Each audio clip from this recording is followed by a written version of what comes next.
सुनील शेट्टी होते. ठीक आहे, तू आता आमदार असतील का बोटचिपी धरून घेतात ते मला आजही प्रश्न पडतोय. आमच्या काळात असं बोटचिपी यायला आम्ही उचलून बाजूला करत होतो. तसं आत्ताचे नगराध्यक्ष संतोष दाभाडे नगरपालिकेच्या कामकाजातला फारसा अनुभव नाही. आम्हाला मागच्या 5 वर्ष नगरपालिकेत चांगल्या पद्धतीने काम करत होतं. स्थानिक नेते मंडळींनी कचखाऊपणा काम करणारे कार्यकर्ते नगरपालिकेत गेले पाहिजे. जय पराजय याला आम्ही महत्त्व देत नाही. पक्षासाठी काही करायला आमची तयारी. नमस्कार, मावळ ऑनलाईनमध्ये आपले स्वागत. मी विवेक इनामदार. आज आपल्या स्टुडिओमध्ये मावळ तालुक्यातील एक ज्येष्ठ नेते आलेले आहेत, ज्यांनी गेली अनेक वर्ष तळेगावच्या राजकारणामध्ये, मावळच्या राजकारणामध्ये भरीव योगदान दिलेलं आहे. भारतीय जनता पक्षाचे निष्ठावान कार्यकर्ते अशी त्यांची प्रतिमा आहे. 15 वर्षाहून अधिक काळ त्यांनी तळेगाव नगर परिषदेत नगरसेवक म्हणून काम केलेलं आहे. त्यापूर्वी तळेगाव दाभाडे नगर परिषद शिक्षण मंडळाचे ते सभापती पण होते. विरोधी पक्षनेते पदाची जबाबदारी देखील त्यांनी यशस्वीपणे पार पाडलेली आहे. चंद्रकांत शेटे साहेब आज या ठिकाणी आहेत. शेटे साहेब नमस्कार. आपलं स्वागत आहे. खूप वर्षांनी आपण या गप्पा मारायला एकत्र येतोय, याचा विशेष आनंद आहे. तुम्ही नगरपालिकेत असतानाही मी तुमचं काम पाहिलेलं आहे, तर योग मला आला होता त्यावेळेला. तर आपण सुरुवातच त्या जुन्या आठवणींपासून करूयात की तळेगावची एकूण राजकीय संस्कृती तुम्ही पाहिलेली आहे की अनेक वर्ष. आता तुमचं वय मला वाटतं पुढच्या महिन्यात 78व्या वर्षात तुम्ही पदार्पण करताय. तर काय एकूण कसं काय वातावरण होतं तळेगावातलं राजकीय? विवेकजी, गेल्या अनेक वर्ष आपण तळेगावातलं राजकारण अनुभवलेलं आहे. मी स्वतः गेली 50 वर्ष तळेगावच्या राजकारणात संघाच्या माध्यमातून सामाजिक जीवनात काम करतोय. गेले अनेक वर्ष तळेगाव शहरामध्ये भारतीय जनसंघ, त्यानंतर जनता पार्टी आणि आता भारतीय जनता पार्टीने गेले अनेक वर्ष नगरपालिकेचा कारभार एक हाती चालवलेला आहे. 50 वर्षात मावळ तालुक्याचे नेतृत्व आदरणीय जनसंघापासून भेगडे साहेब असतील, केशवराव वाडेकर असतील, सुरेशभाई शाह असतील, ह्या मंडळींच्या नेतृत्वाखाली मी असेल, विश्वनाथराव भेगडे असतील, विश्वनाथराव दाभाडे असतील, अनेक सहकारी त्यांच्या प्रेरणेने आम्ही संघाच्या योजनेत काम करत असताना पक्ष म्हणून त्यावेळी जनसंघाचं काम करायला सुरुवात केली. त्यावेळेपासून तळेगाव शहरामध्ये किंवा तालुक्यामध्ये पक्ष कसा वाढीला जाईल, एक संघाचं गाव म्हणून तळेगाव संपूर्ण महाराष्ट्रभर त्याचं नावलौकिक आहे. त्या काळी पश्चिम महाराष्ट्रात किंवा संपूर्ण महाराष्ट्रामध्ये 2 नगरपालिका फक्त जनसंघाच्या ताब्यात होत्या. एक डोंबिवली नगरपालिका आणि दुसरी तळेगाव नगरपालिका. एक संघाच्या विचारातलं गाव असल्यामुळं त्यावेळेस गाव लहान गाव होतं. 15 ते 20 हजार मतदारसंघाचं मतदार असलेलं गाव. आणि तेव्हापासून तळेगाव शहरावर एक संघ विचाराचा पगडा, त्यातून जनसंघाची मेजॉरिटी, भारतीय जनता पार्टीची मेजॉरिटी या तळेगाव शहरामध्ये आदरणीय नथुभाऊ भेगडे पाटील नगराध्यक्ष होते. तालुक्याचं नेतृत्व करण्यासाठी एक सुशिक्षित आणि चांगला कार्यकर्ता उभा राहावा म्हणून त्यांच्या नेतृत्वाखाली भेगडे साहेबांनी त्याचं नेतृत्व केलं. तेही नगराध्यक्ष म्हणून काम केलं. सुरेशभाई शहानी नगराध्यक्ष म्हणून काम केलं.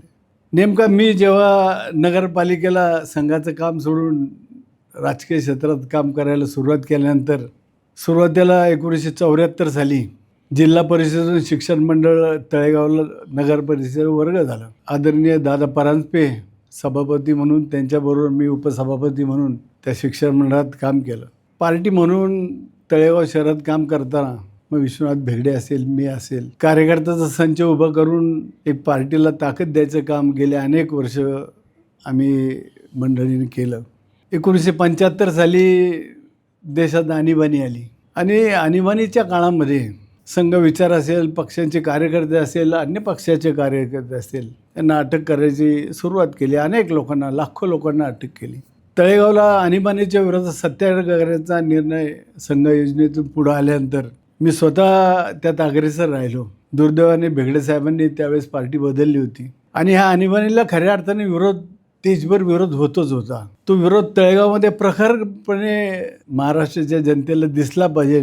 मग आधुनिक सत्याग्रह करण्याची कल्पना आम्ही ठराविक 5-7 मंडळींनी त्याचे त्यावेळेला नियोजन तुम्ही केलं. तरुण आणि फार डॅशिंग होता, बरंच ऐकलंय त्याविषयी. मी संघाचा द्वितीय वर्षी शिक्षक स्वयंसेवक. लाठीकाठी हात चालवणं अतिशय पहिल्यापासूनही मी त्याचा अग्रेसर होतो आणि आधुनिक सत्याग्रह केला मी. जी रात्री सेकंड शिफ्ट सुटल्यानंतर जी पॅसेंजर येते रात्री ती 1-1:30 वाजता ती गोरवडी स्टेशनला यायची आणि त्या पॅसेंजर पूर्ण ऑइल पेंटने आम्ही ती पॅसेंजर आणीबाणीच्या विरोधात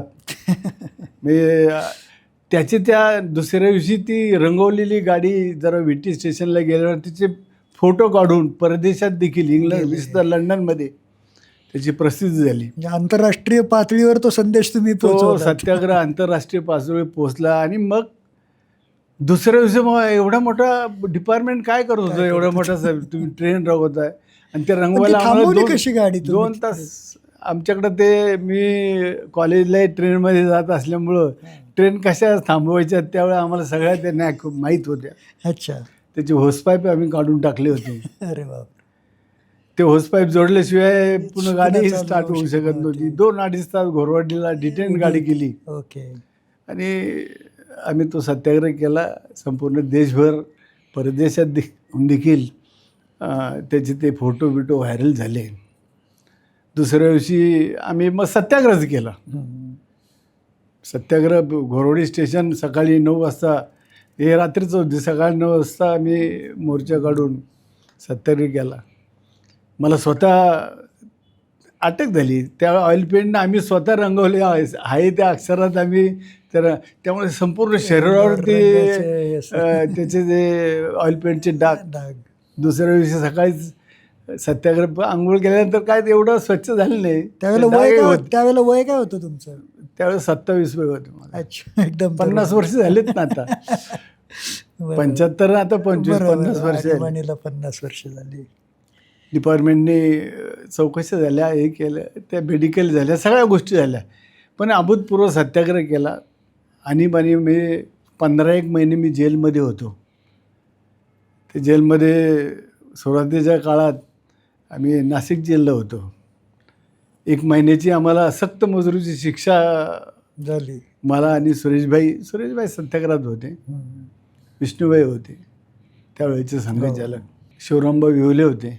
लोणाळ्याची बाळ घोलप होते. संघाचे सर्व पदाधिकाऱ्यांवरती कारवाई झाली होती. आणि मग 1 महिन्याची मला विशेषतः कारावासाची शिक्षा झाली आणि 1 महिन्यानंतर लगेच मिसा लागला.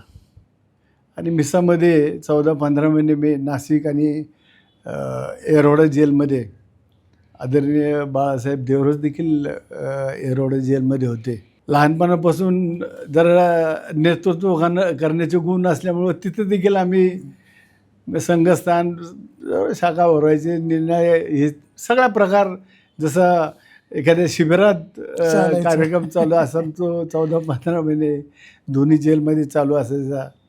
प्रमोद महाजनचा त्यावेळेस संपर्क आला. प्रकाश जावडेकरही संपर्कात आले. महाराष्ट्राचे अनेक जुने संघ स्वयंसेवक त्याच्याशी संपर्क झाले. आदरणीय बाळासाहेब देवरस येरवड्यात असताना त्यांचे दर्शनाचा जवळून अनुभव आला. अशा पद्धतीने आणि तळेगाव शहर एक जनसंघमय किंवा भारतीय जनता पार्टीमय वातावरण असल्यामुळे भारावलेलं वातावरण होतं. अनेक वर्ष आपल्या ह्या विचाराची सत्ता त्या ठिकाणी होती. आणि मागच्या बॉडीतच विचार करायचा तळेगावचा सार्वजनिक नगराध्यक्ष, निवडणुकीत नगराध्यक्ष देखील भारतीय जनता पार्टीच निवडून आला. पूर्ण मेजॉरिटी पार्टीची होती. आणि मी स्वतः माझा कार्यक्षेत्र पूर्वी भेगडेळी होती. नंतर मी वरती राहायला वास्तविक आता वरचा भाग त्या भागामध्ये विरोधी पार्टीचं जरा अस्तित्व मोठ्या प्रमाणात चांगल्या पद्धतीनं होतं. अशा प्रभागातून मी 2 वेळा समोर प्रबल उमेदवार असताना कामाच्या संघटनेच्या जीवावरती, नगरपालिकेच्या दुसऱ्या टर्ममध्ये नगरपालिकेच्या कामकाजाच्या जीवावरती मी माझ्या पार्टीच्या वार्ड म्हणजे भेगडेडे आमचा एक हक्काचे वार्ड, त्या वार्डात न उभं राहता मी कडोळगाव घालणे असेल, काळुकेवाडी असेल, नीलकंठनगरसारखा भाग असेल, जिथे झोपडपट्टीचा भाग आहे, ती सगळी मंडळी कारण त्या भागात मी काम केलं. बरं. ज्या नीलकंठनगरमध्ये अरुण काळोखे तुमच्या विरोधात अरुण होते काळोखे त्यावेळेला. होते, दुसरेही काळोखे माझ्यासमोर, हे प्रबल व्यक्ती असताना देखील. पण आम्ही इलेक्शन झाल्यानंतर मित्रत्वाच्या नात्याने त्यांना मी आमच्या स्नेहवर्धक मंडळात अरुण काळोखेला काम करायला संधी दिली. म्हटलं तुम्ही अध्यक्ष व्हा. हां. तेव्हा त्या पार्टीत तेव्हाचं राजकारण, हां. त्या ठीक आहे, इलेक्शन संपलं, राजकारण संपलं. जेव्हा आणि या सार्वजनिक संस्थेमध्ये काम करत असताना राजकारण हे निवडणुकीपुरतंच मर्यादित राहिलं पाहिजे. एकदा नगरपालिकेत गेले तर राजकीय पक्षाचे जोडे बाहेर ठेवून एकत्रित शहराच्या विकासासाठी प्रत्येकाने, आत्तापर्यंत आमच्या वेळेस तर ती परिस्थिती होती, आता प्रलोभने इतकी वाढलेली आहेत. नाही, मला वाटतं मी थोडंसं डिस्टर्ब करतो. मला आठवतं आहे की भाजप आणि तळेगाव शहर विकास समिती अशी वर्षानुवर्ष तिथे लढत व्हायची आणि एका जागेने ते सत्तांतर व्हायचं. त्यांचे 13 होते, आमचे 12 12 होते. होते. हां. आमचे 14 होते, त्यांचे 13 होते. आम्ही अशा पद्धतीने एकाच्या ह्याच्यावरती अनेक वर्ष असं आळीपाळीने आणि असं. तरी 5 वर्षात नगराध्यक्ष बदलली जायची. हो, हो. अनेक लोकांना संधी दिली पक्षाने. नेमकं मी 2 वेळा निवडून आलो त्यावेळेस विरोधी ह्याच्यामध्ये काम करण्याची संधी मिळाली, विरोधी पक्ष नेता म्हणून मी दोन्ही टर्ममध्ये चांगल्या पद्धतीने काम केलं. तिसऱ्या वेळेस कॉपमध्ये 5 वर्षे काम केलं. अशा पद्धतीने तळेगावचा इतिहास, त्याच्या आधारे मावळ तालुका इतिहास संघाच्या योजनेतून किंवा पार्टीच्या योजनेतून घरोघरी गावोगावी संघ कार्यकर्ते पोचले होते. पक्षही संघटना चांगल्या पद्धतीने कार्यरत होती. तर गेल्या काही वर्षामध्ये राजकारण मोठ्या प्रमाणात बदललेलं दिसतंय मावळातलं, की यात अनेक गोष्टी अशा ज्या लोकांना पटत नाही आहेत त्या पाहाव्या लागत आहेत. काय नक्की कशामुळे बदल झाले? खरी गोष्ट आहे विवेकजी. आम्ही त्यावेळेचं राजकारण मग अशी उल्लेख केला मी, भेगडे साहेबांनी समोरच्या पार्टीत काँग्रेसमध्ये प्रवेश केल्यानंतर एक मोठ्या प्रमाणात पोकळी निर्माण झाली होती. मी नुकताच आणीबाणी सोडून संपल्यानंतर एक त्यांनी ऑब्झर्वेशन केलं पार्टीने महाराष्ट्र प्रांतीत. त्यावेळेस मी बँकेत नोकरीला होतो, जनता बँकेत होता. जनता बँकेत मी नोकरीला होतो. वसंतराव भागवत संघटन मंत्री आमचे महाराष्ट्र प्रदेश जनसंघाचे त्यावेळेस होते. ही जी पोकळी तळेगावात भेगडे साहेब गेल्यानंतर कशा पद्धतीने, मग विश्वनाथ भेगडे असतील, मी असेल, पण त्यांनी सांगितलं बाबा आम्ही जर माहिती घेतलेली आहे, कारण जेलमध्ये अनेक महाराष्ट्रभरचे कार्यकर्ते होते, त्यांच्याकडे माहिती गेली असेल. त्यांची अपेक्षा होती की मी पार्टीच्या कामासाठी पूर्ण वेळ संघटनेसाठी बाहेर, माझी थोडीशी तयारी झाली होती, पण आर्थिक परिस्थिती, घराची आर्थिक परिस्थिती थोडी अंगावर असल्यामुळं मी नोकरी सोडून पूर्ण वेळ त्याच्यात उतरलं नाही. पण पुढच्या विधानसभेला चंद्रकांतच्या नावाचा विचार झाला पाहिजे, त्यांनी कामात उतरलं पाहिजे, अशी महाराष्ट्र प्रांतिकच्या संघटनेमध्ये वसंतराव भागवत पार्टीचे सर्व होते. पण नोकरी करून ते मला पूर्णतः जमलं नाही. आम्ही विश्वनाथरावांना तयार केलं. म्हणजे चांगल्या पद्धतीने त्यांनी तिन्ही टाईम त्यांच्या 3 निवडणुका आणि मी पूर्णपणे झोकून त्यांच्याबरोबर काम केलं. अनेक वर्ष आम्ही मित्रत्वाचे आमचे नाते होते, घरगुती नात्याचे संबंध होते, जीवाला जीव देणारी मंडळी त्यावेळी होती. पण राजकारणाची दिशा तुम्ही म्हटल्याप्रमाणे निश्चितपणे बदललेली आहे. प्रत्येक कार्यकर्ता स्वार्थी भावनेने त्याकडं बाबा हे पद मिळालं तर आपल्याला काहीतरी मिळेल. पूर्वीच्या कार्यकर्त्यात तशी भावना नव्हती.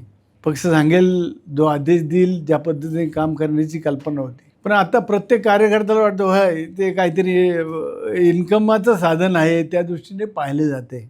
तेव्हा ह्या चालू ह्याच्यामध्ये तळेगावची ही जी आता येणारी नगरपालिका, मी आत्तापर्यंत गेले 50 वर्षात साधारणपणे 7-8 नगरपालिकेचे निवडणुका जवळून अनुभवलेले आहेत. आणि त्यावेळेस निर्णय व्हायचा, वाडेकर साहेब, भेगडे साहेब किंवा ही मंडळी सुरेशबाई असतील, नाही आपल्याला इलेक्शन लढवायचे, कार्यकर्ते उभे करायचे. स्थानिक स्वराज्य संस्था ही कार्यकर्त्याची निवडणूक आहे, त्यातूनच कार्यकर्ते उभे राहतात. त्यामुळं जिद्दीने काय सर्वसामान्य कार्यकर्त्यांना संधी देऊन पदं दिलीत तळेगावमध्ये. मी अनेक कार्यकर्त्यांना जातीभेद कुठलाही न करता मोठी मोठी पदं दिलीत, उपाध्यक्ष केलेत, निरनिळ्या ज्या कमिटी असतात त्याचे सभापती केले. पण ह्या निवडणुकीचा संदर्भ घेऊन तसे राहिलं नाही. मी स्वतः आमची जी कार्ड कमिटी आहे त्या कार्ड कमिटीचं मी वरिष्ठ मेंबर आहे. ह्या निवडणुका सामोरं जाताना कशा पद्धतीने सामोरं जायचं, वास्तविक पाहता गेली विधानसभेची निवडणूक कशी झाली, आम्ही स्वतः पार्टी आहे, मी युतीचा धर्म न पाळता तळेगाव शहर किंवा मावळ तालुक्यामध्ये ज्या पद्धतीने सध्याच्या आमदारांनी मागच्या 5 वर्ष कामकाज केलं, ते स्वतः मी भारतीय जनता पार्टीचे कार्यकर्ते, त्यांच्या ही राजकीय प्रगतीमध्ये माझा 15-20% तर नक्की भाग आहे. बरोबर. त्यांना प्रथम नगरसेवक करायला मी स्वतः कारणीभूत आहे. संघटनेचा सगळ्यांना कसं याला नगरसेवक करा, त्यातून त्याची राजकीय चालू झाली. स्वतःच्या प्रयत्नाने तो उंच ठिकाणी गेला, मान्य आहे. पण इतक्या मताने फरकाने निवडून येईल अशी आमची कल्पना नाही. त्यावेळेस देखील अतिशय चांगल्या पद्धतीने बापूसाहेब भेगडे मावळ तालुक्याच्या संघटनेने निर्णय घेतला, बाबा आपल्याला बापूसाहेबांचं काम करायचं आहे. आम्ही सर्व शेट्टी फॅमिली किंवा तळेगावचे पूर्ण कार्यकर्ते संघटनेच्या मागं उभं राहून बापूसाहेबांचं काम केलं. कसोशीने प्रामाणिकपणे सगळ्यांनी काम केलं. आणि ह्या मताच्या फरकामुळं जे एक प्रकारची बाबा मी करेल ती पूर्व दिशा अशा प्रकारचं स्थानिक नेतृत्व, आमदार साहेबांचं नेतृत्व, त्यामुळं मी म्हणेन कायदा अशा पद्धतीने त्यांचे कामाचं स्वरूप आले. मी मागच्याही बाळा भेगडेंच्या इलेक्शनला देखील मी निवड समितीत होतो. प्रांताची निर्णय मंडळी आली, आम्हाला विचारणा केली, बाबा आम्ही स्वच्छपणे सांगितले, बाळा भेगडेंनी मागच्या 5 वर्ष मंत्री असताना किंवा आमदारशिप असताना 2 टर्म आमदार अतिशय चांगलं काम केलं. योगायोगाने तालुक्याला मंत्रिपद मिळालेले, तुम्ही पुढच्या 5 वर्ष तरी तेच कंटिन्यू राहू द्या, जेणेकरून आपल्या मावळाला मंत्रिपदाचा पुन्हा लाभ होईल. या भावनेने त्यावेळेच्या आमने निवड समितीने सुनील शेळकेचं नाव न करता बाळा भेगडेंलाच उमेदवारी द्यावी अशी प्रकारची शिफारस आम्ही प्रांताला केली. तशी उमेदवारी यांनी बंडखोरी केली. ठीक आहे, पुढच्या इलेक्शन झाले. त्या निवडणुकीच्या वेळेला भाजपमध्ये केशवराव वाडेकरांसारखं नेतृत्व होतं की जे एखाद्याला थांबवणं किंवा एखाद्याला पुढे चाल देणं, वेळ प्रसंगी बदल घडवणं, ही क्षमता त्यांच्याकडे होती. त्यांची उणीव नाही जाणवली? 100% उणीव भासते. कारण ते गेल्यानंतर केशवराव सारखा अपमान कुणीही सहन केलं नाही. ते एकमेव असे नेते होते, तो सामान्य कार्यकर्ता असो किंवा ज्येष्ठ कार्यकर्ता असो, सामान्य कार्यकर्ता कदाचित उलट्यापालट्या बोलत असेल, पण केशवरावांच्या शब्दातून कधीही त्या कार्यकर्त्याला सांभाळण्याचंच काम केलं. दुर्दैवाने केशवराव जरी ह्यावेळेस असते, काही लोकांची मनस्थिती असते आपल्याला ते करायचंच आहे, त्या मनस्थितीच्या पुढं कुणीही काय करू शकतो. सगळे कार्यकर्ते पूर्वी केशवरावांचे ऐकणारे होते. मला नाही वाटत ह्या कार्यकर्त्यांनी देखील त्यांचं ऐकलं असतं. त्यांना 2 निर्णय करायचा तो केलाच असता. तेव्हा केशवराव असतील किंवा कृष्णराव असतील, त्यांच्या शब्दाच त्यांचं एक काहीतरी वजन होतं की त्यांच्या शब्दाला हे 2 लोक थोडीशी दबकून राहायची. तसं कुठलं नेतृत्व आता उरलेलं नाही गावात असं म्हणता येईल.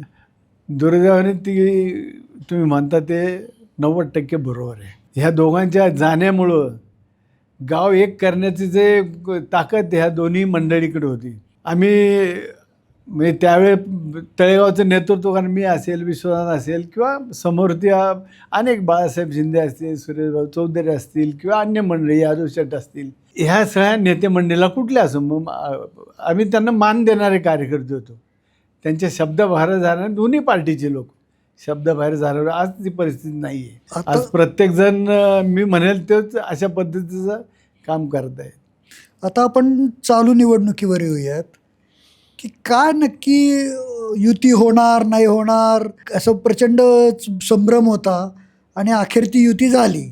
विवेकजी, मी मगाशी सांगितलं तुम्हाला, तळेगावचं राजकारण पूर्वीपासून असलेली एक 2 टर्म सोडलं तर जनसंघ, भारतीय जनता पार्टी किंवा अशा पद्धतीचं नेतृत्व केलेली नगरपालिका, दोन्ही निवडणुका विधानसभेच्या मोठ्या मताने पराभव झाल्या, तेव्हा आमच्या स्थानिक नेतृत्व जरा खचलेल्या मनस्थितीत होतं. मग अशी म्हणल्याप्रमाणे स्थानिक स्वराज्य ही कार्यकर्त्यांची निवडणूक आहे. वास्तविक पाहता सुनील शेळकेंनी ते छेद द्यायचं काम निवडणुकीच्या आधी 3 महिने बरोबर केलं. त्यांना माहीत आहे तळेगावात काही केलं तरी इथे BJP वालाच नगराध्यक्ष होईल. तेव्हा आमच्या संतोष दाभाडेला प्रलोभन दाखवली, तुला अध्यक्ष करतो. त्यांच्या वाढदिवसाला त्याची उमेदवारी जाहीर केली. बरंच गाजलं होतं ते भाषण. मी देखील त्या कार्यक्रमात होतो. मी वाढदिवसाला गालबोट लागू नये, मला देखील बोलायची. मी एक कुठल्याही ह्याला स्पष्ट बोलणारा कार्यकर्ता आहे.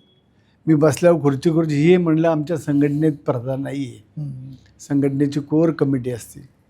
कोर कमिटी नावं निश्चित करून ती वरती प्रांताला पाठवतात आणि तिकडून उमेदवारी जाहीर होती. संतोष दाभाडेला आमच्या कोर कमिटीचा कुणाचाही विरोध नव्हता आणि मग युती करा असं त्या संतोष दाभाडेची उमेदवारी आली. मग काही कार्यकर्ते चलबिचे झाले, अरे आपल्याला बिनविरोध जर अध्यक्षाची उमेदवारी देत असेल तर आपण का स्वीकारू नये.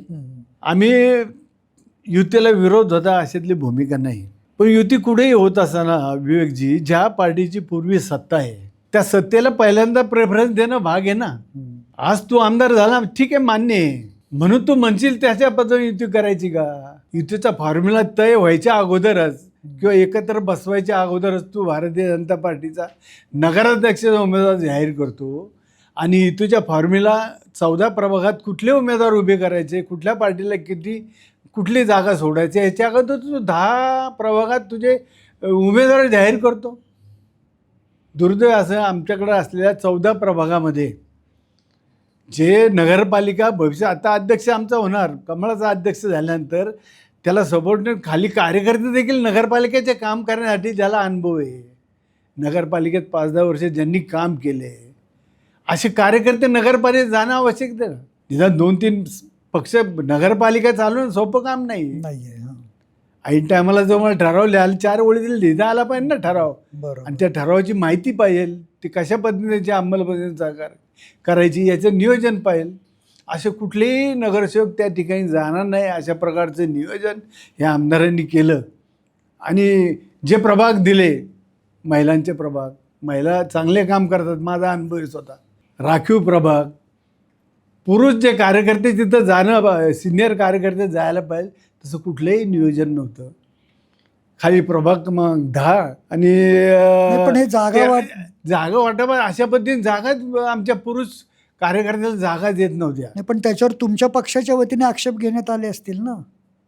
मान्य आहे ना. तुम्ही कार्ड कमिटीमध्ये होता. मी कार्ड कमिटी होतो. वाटाघाटी झाल्या तेव्हा सांगतो तुम्हाला, अशा पद्धतीने जाहीर केलं युती करायची. आम्ही म्हटलं बाबा युती करायची असे, आम्ही कमळ चिन्हावर इलेक्शन लढवणार.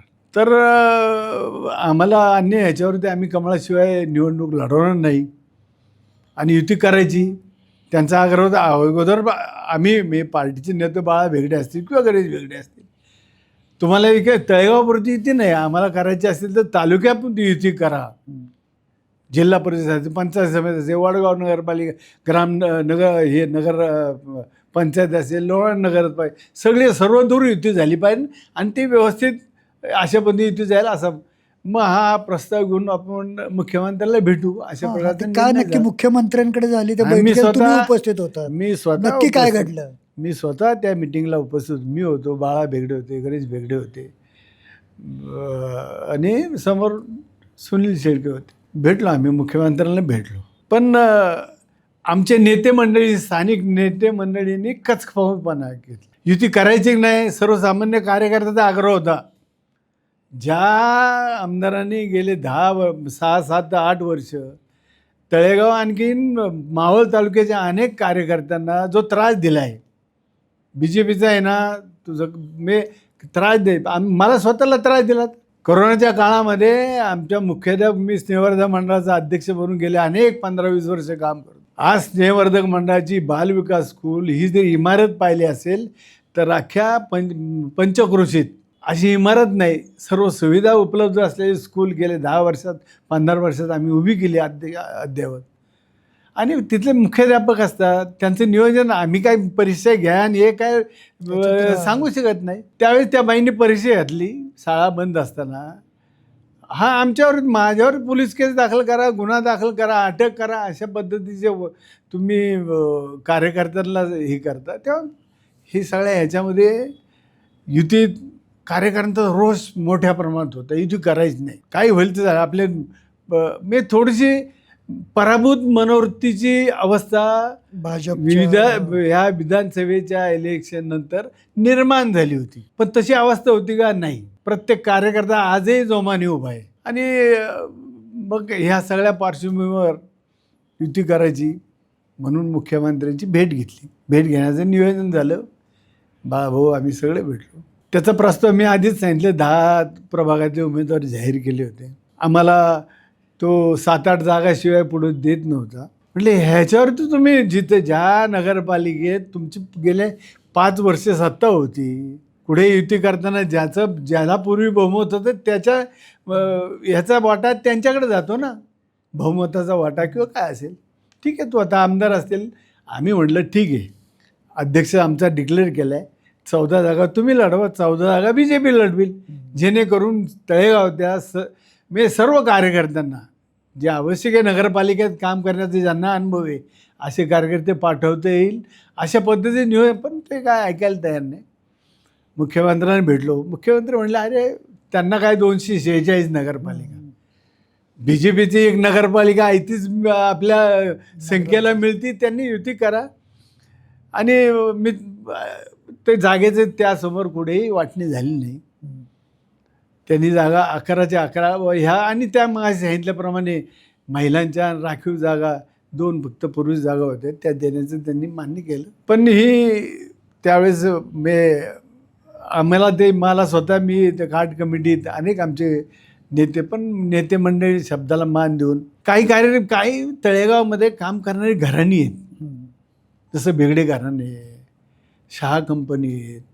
मी आमच्या घराण्यात हा वारसा तर आमच्याकडे आहे ना. आम्हाला मागच्या 5 वर्ष नगरपालिकेत चांगल्या पद्धतीने काम करत होता. आणि अशी ज्याला अनुभव आहे नगरपालिकेचे कामकाजाचे अनुभव आहे असे कार्यकर्ते जाऊन तरच संघटना वाढणार, टिकणार. ते कुठलेही कार्यकर्ते जात नव्हते. तेव्हा हे अशा प्रकारची युतीवाद बसायचं असेल तर माझं स्वतःचं मत होतं, 14 प्रभाग घ्या, हे जाहीर केलेले थांबवा, 14 जागा वाटून घ्या आणि नगराध्यक्ष तर आमदारांनी डिक्लेअरच केलेलं आहे, अशा पद्धती युती करू. पण आमदारांनी काय ऐकलं नाही, तुम्हाला 11 जागा मिळतील. आणि आमच्या ह्या नेते मंडळी त्यांना मान्य केलं. आणि हे आज जे तळेगावच्या इतिहासात हे 45-47% मतदान, विवेक जे तुम्ही देखील अनेक वर्ष तळेगावात मतदान करताय, ह्या मतदानाचा निचांक ही रोषाचं कारण आहे. बिनविरोध निवडणूक कशासाठी करता तुम्ही? याच्यामागे तुमची काही लोकांची चाल आहे का, जेणेकरून आम्हाला काही लोकांना अंधारात ठेवून तुम्ही तो निर्णय गपचूप केला आहे का? काही कार्यकर्ते काही नाही, आता जे बिनविरोध आले त्यांना तर अक्षरशः फार विरोध होता कार्यकर्ते. ह्या लोकांनी जाणंच तिथं इष्ट नाही. काम करणारे कार्यकर्ते नगरपालिकेत गेले पाहिजे अशी आमची निवड समिती म्हणजे कोर कमिटी होती. निम्म्याच्या जास्त ठीक आहे, नेते मंडळींना महत्त्व दिले, युती केली. काही कार्यकर्त्यांना ते पसंत नाही. त्यामुळं असा हा युतीचा घाट. आणि मुख्यमंत्र्यांनी स्वतः सांगितलं, बाळाभाऊ किंवा गणेश, तुम्ही मला ब्रीफिंग केलेलं नाही. त्यांच्याकडे इतकी गर्दी हो, आम्ही ज्या ठिकाणी समोर बसलो 10 सिस्टमला वाजलो की कुणाकुणाला वेळ द्या. मुख्यमंत्र्यांना माहिती देण्यातच आली नव्हती, ब्रीफिंगच व्यवस्थित केलं नाही असं स्पष्टपणे म्हणले. तुम्हाला युती करा, युतीला कारण युतीचे मुख्यमंत्री आहेत ते युती का युती करताय, आमदार सांगताय तुम्ही मान्य युती करा, ते काय विरोध करा सांगणार. तुम्ही अगोदर सांगा नाही आम्ही जसं पिंपरी चिंचवडमध्ये काल जाहिरात केलं मी तर रोजच्या लढती करू, तसं तुम्ही त्या ठिकाणी सांगायला पाहिजे होतं ना. युतीचं तुम्ही मान्य केलं, मग काय जागेचं काय खाली प्रश्न चर्चाच राहील नाही. आणि कुठल्याही प्रकारे लोणा 2.5 वर्ष असं का कुठलाही निर्णय झाला नव्हता. इथं भारतीय जनता पार्टीचा कॅन्डिडेट संतोष दाभाडे अध्यक्ष उमेदवारी आणि मग ते जागा खाली तुम्ही करून घ्या. त्यांनी स्पष्टपणे म्हणजे हा सांगितलं. तुमचा थेट आरोप आहे भाजपच्या नेतृत्वावर. आरोप म्हणण्यापेक्षा तक्रार आहे. तक्रार आहे. ओके. अरे हे त्यांच्या मी आमच्या मिटिंगमध्ये केलं म्हणजे अशा प्रकारचे प्रस्ताव मान्य करून आपण कार्यकर्त्यावर अन्याय करतो. पक्ष या मी वाढीची दिसेल नाही अधोगतीची दिसेल जाईल अशा प्रकारचे निर्णय घेऊन हे आमची मतं आम्ही स्पष्टपणे मिटिंगमध्ये मांडलेली आहेत. आणि याच्यात मग आता परिस्थिती निर्माण झाली आहे की आता ज्या प्रभागांमध्ये निवडणुका होत आहेत तर काही ठिकाणी राष्ट्रवादीच्या विरोधात भाजपचे उमेदवार आहेत, भाजपच्या विरोधात राष्ट्रवादीचे उमेदवार आहेत ना. आता तुमच्याच घरातला उमेदवार आहे. हा माझ्या घरातला उमेदवार आहे 8 नंबर प्रभाग. वास्तविक पाहता त्या प्रभागात त्यांनी जो 8 नंबरचा प्रभाग आहे 8 आणि 9 हा पूर्वीचा त्याचा प्रभाग आहे. त्या ठिकाणी उमेदवारी मिळावी. मी देखील बाबा आम्हाला संधी द्या आणि आपल्याला काम केलेल्या कार्यकर्त्यांना तिथं पाठवणं आवश्यक आहे तरच नगरपालिका जाईल. तसं आत्ताचे नगराध्यक्ष संतोष दाभाडे नगरपालिकेच्या कामकाजातला फारसा अनुभव नाही. त्याला देखील कॉप करण्यासाठी मी स्वतः आग्रही राहिलो म्हणून 1 वर्षासाठी मागच्या अवॉर्डमध्ये कॉपमध्ये स्वीकृत सदस्य म्हणून ते 1 वर्ष त्याला काम करण्याची संधी मिळाली. फारसा नगरपालिकेचा अनुभव असं नाही. कार्यकर्ता चांगला आहे, कामाचा कार्यकर्ता आहे, पण त्याच्याबरोबर अन्य 2-4 मंडळी जर काम करणारे कार्यकर्ते दिले तर कामकाज व्यवस्थित तळेगाव शहराचं होईल. ह्या आमचा काही लोकांचा विचार होता. त्या दृष्टीने जे काम करणारे त्या बॉडीतले कार्यकर्ते असतील 5-6 लोकांना संधी 3-4 लोकांना तर कमी संधी दिली पाहिजे अशा प्रकारची भूमिका आम्ही घेतली. त्या दृष्टीने आम्हाला त्या वॉर्डातून आम्ही उमेदवारी मागितली होती. त्यांनी अगोदरच ते वॉर्ड डिक्लेअर केल्यामुळं त्या वाटणीच्या ह्याच्यात तो वॉर्ड येतच नव्हता म्हणून 2-3 वॉर्ड आहे. आणि ह्या इलेक्शन संबंधी अजूनही मी सकाळीच आमचे नेते बाळाभाऊला मी फोनवर बोललो, जर राग व्यक्त केला मी. जे प्रभाग आज आपण प्रभाग नंबर 2मध्ये आमचे माजी नगराध्यक्ष दाभाडे वकील साहेब त्यांचे मंडळी उभे आहेत. त्यांच्यासमोर अपक्षाचा उमेदवार आहेत. तो अपक्षाचा उमेदवाराला युती धर्मानुसार आमदारांनी त्या दाभाडेंच्या वहिनीचं काम करायला पाहिजे ना. आज तुम्ही समोरच्या अपक्षाच्या उमेदवाराचा प्रचार करताय. प्रभाग 4मध्ये तीच अवस्था. त्या वीणा शिंदेचा प्रचार करतायत. युतीचा आमचा कमळाचा जो उमेदवार आहे त्याचे विरोधी प्रचार करतायत. त्यामुळे बाळाभाऊला म्हणलं अशा पद्धतीने त्यांचं जर वातावरण असेल, हे आपले कार्यकर्ते उभे आहेत ना. प्रभाग 10मध्ये करंडे उभे आहेत, 9मध्ये 8मध्ये अमोल उभा आहे. ह्या कार्यकर्त्यांना पुरस्कृत म्हणून तुम्ही हे करा जेणेकरून तळेगावातली युती धर्म मानणारे कार्यकर्ते ह्या आपल्या उमेदवाराच्या प्रचाराला भारतीय जनता पार्टीच्या पुरस्कृत उमेदवाराच्या प्रचाराला येतील. शेट्टे कंपनी भक्कम आहे वाढ लवडायला. माझ्या घरात 5-25 म्हणजे घराचे 30-40 आमचे मित्र 100 कार्यकर्ते आजही प्रभाग आम्ही पिंजून काढलाय. 4था राऊंड चालू झालाय. आमदारांचे धाकटे बंधू तिथं काय त्याला कर्तृत्व आहे का? कर्तृत्व शून्य माणसाला जर तुम्ही उमेदवारी देणार, आमदाराचा भाऊ म्हणून उमेदवारी देणार असेल, ते काय तळेगावचे मतदार इतके मूर्ख आहेत का? पण आमदारांची प्रतिष्ठा त्या आमदारांची प्रतिष्ठा आमदार विधानसभेत काम करेल, तळेगावच्या नगर परिषद काम करणार आहे का? तळेगावच्या नगर परिषद तो कर्तृत्व माणूसच काम करायला जाणार काय त्याला माहिती? गम भ तरी नगरपालिकेतलं कळतो का त्याला? आजचा घरात उठून नगरपालिकेत पाठवायला निघाले. तेव्हा हा प्रभाग सुशिक्षित प्रभाग आहे आणि कॉलनी एरियाचा भाग आहे. हा अविकसित भाग आहे. विकसित भाग करण्यासाठी ज्याला नगरपालिकेचे कामकाज माहिती आहे आणि काम करून घेण्याची ज्याच्याकडे क्षमता आहे अशा याला संधी देणं आवश्यक आहे. म्हणून आम्ही अपक्ष उमेदवार म्हणून अमोलच्या मी स्वतः आग्रह धरला आणि त्या पद्धतीने कामकाज चालू आहे. तळेगावचंच नाही तर संपूर्ण राज्याचं लक्ष आता या प्रभागाकडे लागलेलं आहे. तर काय निकाल लागेल असं तुमचा अंदाज? आम्ही आमच्या कार्यकर्त्यांच्या जीवावरती आम्ही 1 पैसाही खर्च करणार. जो निवडणुकीला आवश्यक आहे त्याच्या व्यतिरिक्त कुणाही काम करणारा कार्यकर्ता नगरपालिकेत पाठवा. तुमच्या प्रभागाचा विकास करणारा कार्यकर्ता नगरपालिकेत पाठवा. जे आज मी अनेक भागात जिथं हा नगरसेवक व्हायच्या आधी मस्करनेस कॉलनी, मी तिथं मी पावसाळ्यात जाणं चालणं जाणं अशक्य अवघड होतं. होतं. अशा भागात तो भाग त्या प्रभागात पूर्वीच्या 8 नंबरमध्ये होता. आज तिथे डांबरी रस्ते झालेत, गटारी केल्यात. हेच उदाहरण आम्ही समोरच्या अविकसित कॉलन्याला सांगतो ना. आम्हाला संधी दिली तर निश्चितपणे तुमच्या भागातला कॉलनीतला असेल, पाण्याचा प्रश्न असेल, आणि पाण्याची समस्या किती आहे, फार वाढलेली आहे. ती निश्चितपणे काम करू अशा पद्धतीने. त्या दृष्टीने हे बघा, जय पराजय याला आम्ही महत्त्व देत नाही. सत्याच्यासाठी धडपडणारे आमचं एक कुटुंब आहे.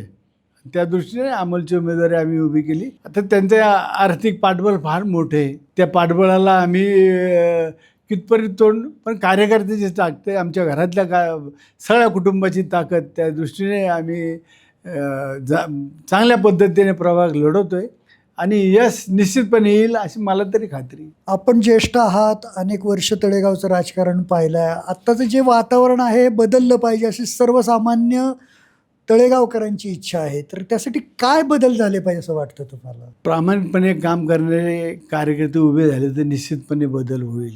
आणि ती संघाच्या माध्यमातून पुढे येणारे कार्यकर्ते आलेच तर ते शक्य आहे. ठीक आहे, वेळ जाईल, कुठलीही गोष्ट लगेच होत नाही. निश्चितपणे त्यात बदल होईल. निष्ठावान कार्यकर्ते पुन्हा उभे राहतील. सगळेच हे आमचे नेते मंडळी, तेही निष्ठावान मंडळी आहेत, काम करणारी मंडळी आहेत. पण का बोटचिपी धरून घेतात ते मला आजही प्रश्न पडतोय. आमच्या काळात असं बोटचिपी याला आम्ही उचलून बाजूला करत होतो. ठीक आहे, आपण त्यांना नेते मानलेत, अजूनही मानतोय. पुढच्या काळात जर त्यांच्या नेतेपणाला सुधारणा झाली तर विचार करावा लागेल. यांना नेते मानायचे नाही. आम्ही संघटनेचे कार्यकर्ते, पक्षाचे कार्यकर्ते. पक्ष आमचा सर्वस्व आहे. पक्षासाठी काही करायला आमची तयारी आहे. पक्ष वाढवण्यासाठी पुन्हा संघटनेचं काम करू, पक्ष वाढू, चांगले कार्यकर्ते निर्माण करू, नेते मंडळी निर्माण करू. तर हे होते चंद्रकांत शेटे, ज्यांनी अत्यंत परखड शब्दात त्यांच्या पक्षाच्या नेत्यांची देखील कानउघडणी केली आहे.